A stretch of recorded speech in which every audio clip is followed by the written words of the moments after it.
Monsieur Bernard, bonjour. Bonjour. Dites-nous, les Croix-Sillons viennent de recevoir leur feuille d'impôt. Plutôt une bonne nouvelle, non?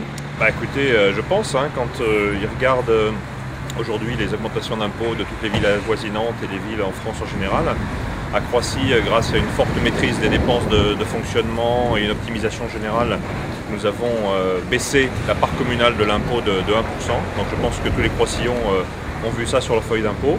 Et ce, malgré un investissement, c'est toujours facile bien sûr de baisser les impôts si on ne fait rien, mais là on a un investissement supérieur à la moyenne des 3 dernières années. Donc je pense qu'effectivement c'est une bonne nouvelle. Et ceci en plus, aucune augmentation des tarifs municipaux cette année. Donc nous essayons effectivement de faire au mieux pour les Croix-Sillons et d'optimiser leurs impôts au jour le jour. Pour l'année prochaine, pouvez-vous nous dire ce que vous prévoyez et quel est votre processus de décision? Bah écoutez, nous sommes en plein dedans, donc c'est le bon moment pour poser la question.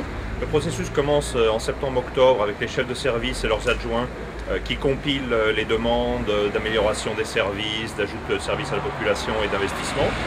Je viens de terminer en fait, de revoir avec chacun des adjoints son secteur et nous préparons une réunion de premier arbitrage avec les adjoints et le maire d'ici Noël.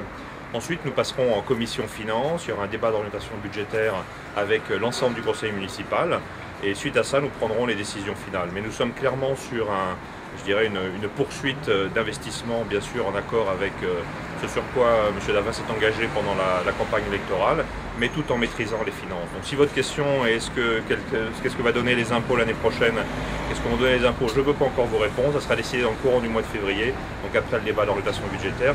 Et je vous invite d'ailleurs, et j'invite tous les Croix-Sillons à venir nous rejoindre au débat d'orientation budgétaire qui aura lieu au mois de février et ensuite au vote du budget qui aura lieu au mois de mars. Comme ça, ils seront vraiment informés de ce qui va se passer l'année prochaine. Le développement économique est important pour la vitalité du territoire. Quoi de neuf sur Croissy? Écoutez, beaucoup de neuf là en 2009. Il se passe pas mal de choses. Comme certains l'ont peut-être vu, nous venons d'inaugurer en fait la première tranche de l'augmentation de l'espace entreprise à Claude Monet. Donc c'est la zone qui se situe juste sur le chemin de ronde qui vient d'être faite, donc juste avant le stade de Croissy. Entre 15 et 20 entreprises là aujourd'hui sont en train de finaliser leur installation.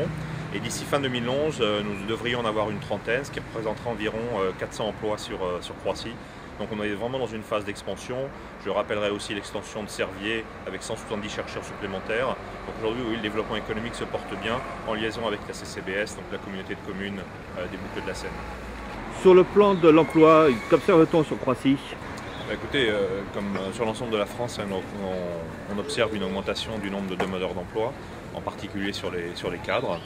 Donc nous faisons de notre mieux au niveau de la ville, notamment par le service de Sophie Gauroy, pour aider les demandeurs qui veulent bien aller la rencontrer, les accompagner dans leur recherche d'emploi. Nous faisons ça en liaison avec toutes les villes autour. Je disais tout à l'heure que beaucoup de sociétés s'implantent sur Croissy, donc nous mettons en relation les demandeurs d'emploi et les sociétés de Croissy pour essayer de voir si l'offre et la demande peuvent coïncider. Et nous avons un certain nombre de succès dans ce domaine-là. C'est un travail, qui doit être fait sans relâche, et donc nous continuons à faire ça. Nous sommes en centre-ville, proche des commerçants et jour de marché. Comment va le commerce à Croissy? Écoutez, je pense que le mieux ce serait de demander aux commerçants eux-mêmes, c'est eux qui sont les mieux placés pour parler de leur business, j'allais dire. Ceci étant, nous avons conduit cette année, comme vous l'avez probablement vu dans mon côté Croissy, un diagnostic commercial. Et je remercie d'ailleurs à cette occasion les 300 Croissillons qui ont répondu à ce diagnostic, à cette enquête téléphonique, mais aussi les commerçants, et la plupart des commerçants ont répondu.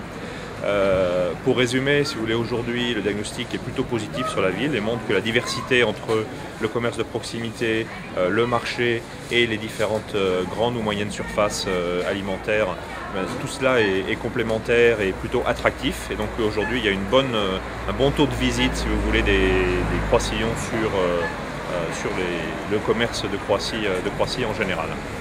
Et comment voyez-vous l'avenir? Écoutez, je vois l'avenir par l'arrivée de nouveaux commerçants, on continue ce qu'on a fait jusqu'à maintenant. Nous avons le fromager qui est arrivé un petit peu plus loin récemment, ça a été aussi identifié dans le diagnostic commercial comme un besoin. Récemment, donc l'installation de Lidl, l'arrivée de Picard que nous venons de voir, ou l'extension de Carrefour Market ont aussi répondu à un besoin.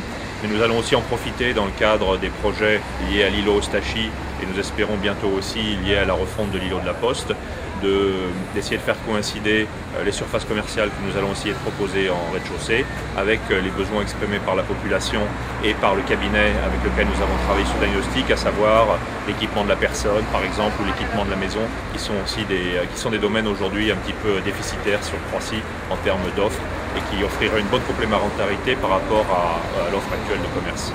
En conclusion, quelles sont vos priorités et les grands axes pour 2010 ? Écoutez, ils sont encore en cours de finalisation, puisqu'ils seront conclus, j'allais dire, dans le cadre du vote du budget au mois de mars. Mais au niveau financier, c'est poursuite de la maîtrise des dépenses de fonctionnement, tout en maintenant un rythme d'investissement élevé et une fiscalité maîtrisée, bien entendu. Au niveau du commerce, c'est application des recommandations du diagnostic économique avec aussi prise en compte de ces recommandations pour l'îlot Ostachy et l'îlot de la Poste dans le cadre du développement commercial. Et puis pour le développement économique, c'est la poursuite de le soutien de l'arrivée des entreprises dans l'espace Claude Monet et puis l'accompagnement des demandeurs d'emploi de Croissy en essayant de favoriser donc le rapprochement de l'offre et de l'annonce. Eh bien, je vous remercie. Merci à vous.